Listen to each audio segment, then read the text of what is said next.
Avec l'invasion du Ghana par les Almoravides de Abou Bakr ibn Omar, les Toucouleurs furent islamisés et les autres peuples, persécutés par ces religieux, durent fuir vers le sud.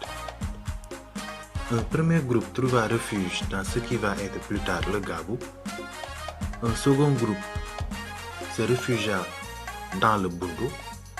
Le troisième groupe gagna le Massina et fut rejoint par les autres tribus Fula nomades de la région. Et une partie d'entre eux vont s'installer en pays Hausa.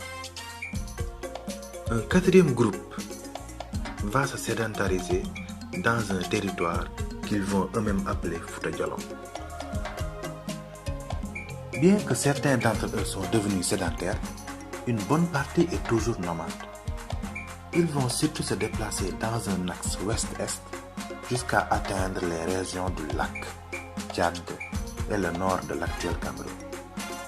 C'est ainsi qu'ils se sont étendus sur une bonne partie de la bande sahélienne du Sénégal actuel au Soudan. Au XIIIe siècle, l'empire du Mandé naquit.